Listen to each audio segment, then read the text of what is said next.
Olá, queridos alunos, vamos dar início então à nossa aula dessa semana e esse bimestre vamos falar sobre artes visuais e vamos entrar aí no período do que a gente chama de Idade Média, né? Vamos falar da arte da Idade Média.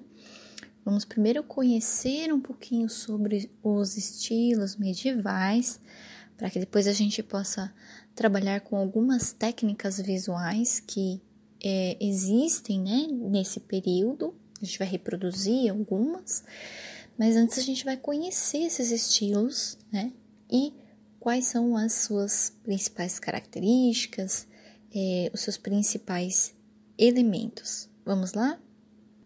Bom, para começar, vamos falar um pouquinho sobre a linha do tempo. Então, vocês já devem ter feito a leitura, né, da semana passada. Viram que o período da Idade Média, ele é um período principalmente muito forte ligado à arquitetura, né? Então, a arquitetura se liga muito. E é um período onde nós temos ali a questão do cristianismo, da Igreja Católica, né, que surge em Roma. É o período onde ficou conhecido como Idade das Trevas, por ser um período de muitas mortes, muitas perseguições, mas também tem o seu lado positivo com relação à arte, ao desenvolvimento artístico e arquitetônico. Então, para começar, em 476 d.C., é onde nós marcamos ali o início da Idade Média.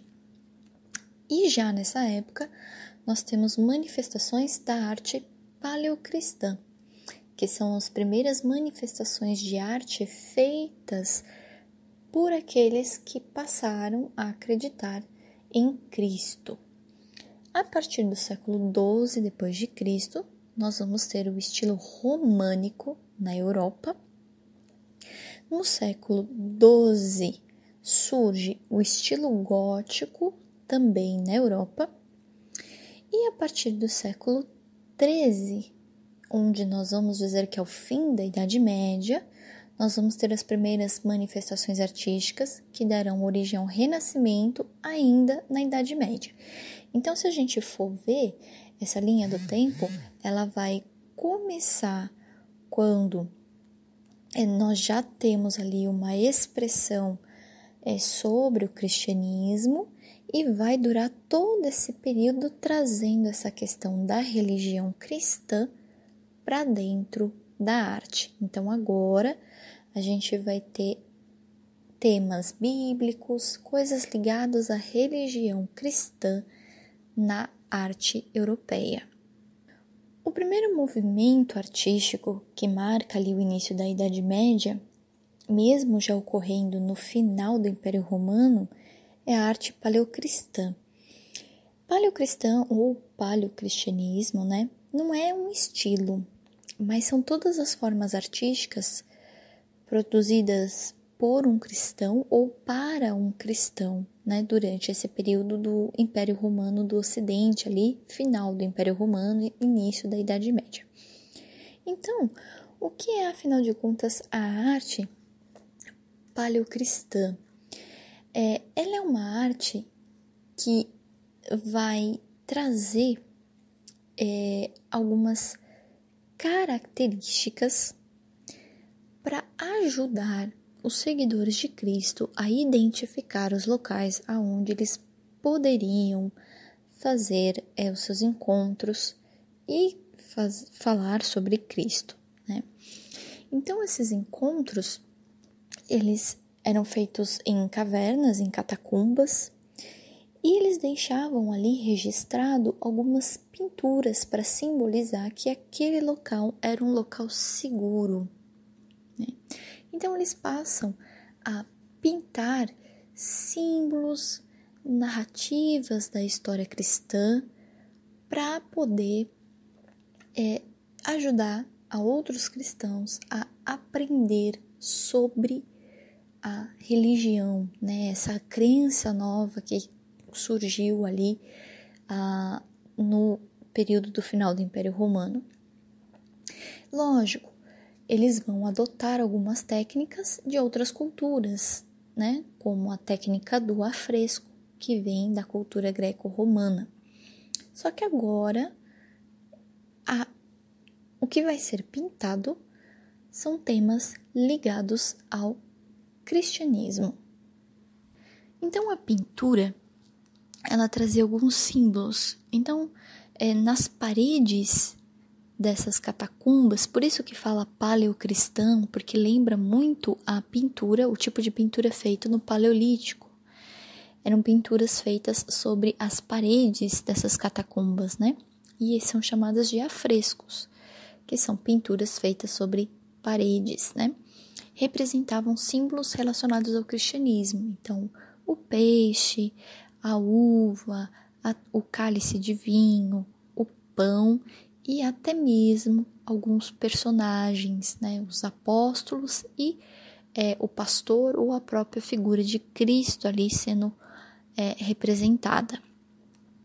Além disso, nós temos também a escultura, que são os baixos relevos que eram feitos dentro dessas catacumbas, né, ou nas entradas, e tinham cenas relacionadas à história cristã e geralmente representavam alguns personagens da história. Então, como por exemplo, uma cena referente a Pilatos lavando as mãos, né? Então havia essa cena, ou então esculturas de um pastor para representar a figura de Cristo como o pastor, né, das ovelhas, o pastor das pessoas. Então eram tipos de escultura que eram feitas nesse período. Além disso, nós temos também a questão da arquitetura. A arquitetura paleocristã nada mais é do que essas catacumbas que eram adornadas com essas pinturas feitas nas paredes, com as representações bíblicas, né, as representações da história do cristianismo. Então não é nenhum tipo de construção, mas a gente pode falar que a arte paleocristã envolveu a arquitetura dessas catacumbas, né? Eles arrumavam essas catacumbas para que se tornassem, vamos dizer assim, as primeiras igrejas, os primeiros locais para um encontro sobre a religião cristã. O segundo estilo que vai surgir é o românico, né? Ou arte românica. O termo românico, ele está ligado às influências do Império Romano. Então, essa arte vai trazer algumas características que a gente já viu lá na arte romana, principalmente, né, nos elementos de arquitetura e de pintura. Então, na pintura, por exemplo, nós temos os afrescos, que foi justamente uma técnica criada pelos gregos e depois passada, né, adotada pelos romanos, que é a pintura sobre a parede, né? Então, esses afrescos, eles adornavam as paredes internas dos mosteiros e igrejas. Nessa época, havia um grande número de mosteiros sendo construídos, né? Esses mosteiros ficavam na área campestre, né? Na parte mais interiorana da Europa, não tanto nas cidades. Então, eles adornavam as paredes desses mosteiros e da igreja desses mosteiros com essas pinturas, também representando cenas bíblicas. Eram cenas bem coloridas, né, com bastante vermelho, uso de azul, verde, que eram as cores que eles conseguiam fazer com a técnica de têmpera, que é uma técnica que mistura clara de ovo, óleo de cravo e um pigmento extraído através de sementes ou de minerais. E também nós temos a escultura românica, que são relevos que adornavam as igrejas com cenas religiosas. Vejam que o relevo é muito parecido com os relevos gregos, porque eles ainda usavam algumas características da cultura greco-romana. E esses relevos também representavam cenas religiosas. Aqui, no estilo românico, nós já temos uma arquitetura própria, uma construção com essa característica. E uma delas é a Catedral de Pisa, né, que fica na Itália. É a catedral que tem aquela torre que é meio tombadinha, como vocês podem ver aí na imagem, a torre tão famosa, a Torre de Pisa. Ela, na verdade, é parte de uma catedral. As igrejas românicas, elas eram chamadas de fortalezas de Deus. Por quê? Elas eram grandes, mas elas eram feitas com paredes bem grossas, justamente para proteger as pessoas do campo de invasores. Alguns elementos da arquitetura romana estão presentes, como as colunas, os arcos e os tetos arredondados, chamados de abóbadas. Por fim, nós temos a arte gótica, né? Na verdade, o nome gótico vem da palavra godos. Godos era um povo bárbaro, né? Que habitava ali a região da Europa entre Inglaterra, França, né?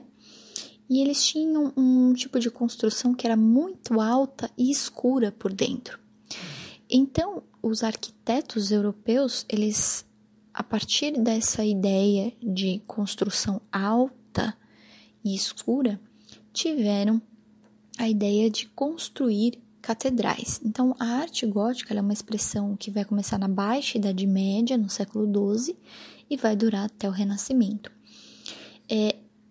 Agora, essas igrejas são construídas na cidade, né? Vamos dizer assim que era para rivalizar com os mosteiros românicos que estavam no campo. Então, rolava uma invejinha e aí eles foram lá e falaram assim, não, vamos fazer a catedral que fica na cidade.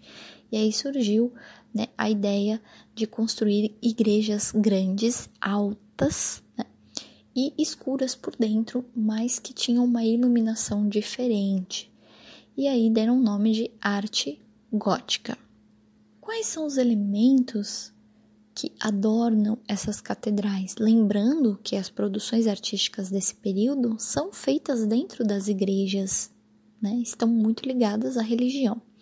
Então, nós temos os vitrais. Esses vitrais são as janelas das catedrais, que eram feitas com vidros coloridos. E esses vidros formavam cenas com temas religiosos. E a gente só consegue enxergar o desenho que está representado se a gente estiver dentro da igreja. Porque aí você tem a iluminação vindo de fora, batendo nesses vidros e deixando eles iluminados.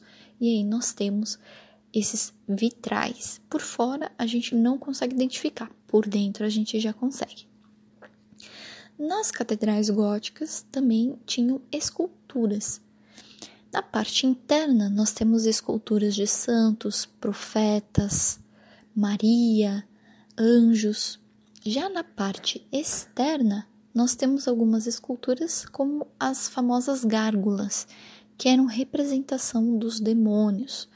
Na verdade, a escultura da gárgula funcionava da seguinte forma. Do lado de fora, nós tínhamos os demônios, o mal, e do lado de dentro, o bem, que era de Deus. Por isso, essas igrejas, elas possuíam esses dois tipos de escultura. Além disso, nós temos as iluminuras. As iluminuras nada mais eram do que ilustrações feitas nos livros durante a Idade Média. Então, esses desenhos, essas pinturas eram feitas à mão no livro. Quem fazia essas pinturas eram os padres ou os monges desses mosteiros, né? Eles aprendiam a técnica e faziam todas essas pinturas à mão nesses livros. Já no final da Idade Média, nós temos a técnica de pintura sendo retomada pelos europeus, principalmente por artistas da região da Itália ou da região da Holanda, né? Aonde eles vão retomar a técnica do afresco, só que agora eles vão melhorar a pintura. Então a pintura começa a avançar. Eles vão voltar a estudar as técnicas dos romanos e tentar buscar a distância, o volume. Então, a gente começa a ter os primeiros sinais de perspectiva nas pinturas do final da Idade Média. E, claro, não poderia faltar arquitetura gótica, né? Que, afinal de contas, é por isso que ela nasceu. Então, a arquitetura gótica nada mais é do que as catedrais. Elas são catedrais grandiosas, altas, geralmente com torres. Essas torres em formato de agulha, que a gente chama, né? Ou em formato retangular. E elas tinham diversas portas, diversas entradas, as janelas, né? E elas são muito altas. Na parte interna, quando você olha para cima, parece que o teto não acaba de tão alta que elas são. As igrejas mais famosas, elas estão na região da França, da Inglaterra, da Alemanha. Vocês devem conhecer a mais famosa, que é a Catedral de Notre Dame. Essa que vocês estão vendo na imagem é a Catedral de Milão. E aqui em São Paulo, nós temos um modelo de catedral gótica, que é a nossa Catedral da Sé. Bom, meus queridos, eu espero que vocês tenham gostado da aula de hoje. Não se esqueçam de fazer as anotações sobre o vídeo e fiquem atentos para a nossa atividade dessa semana. Beijos e até a próxima aula!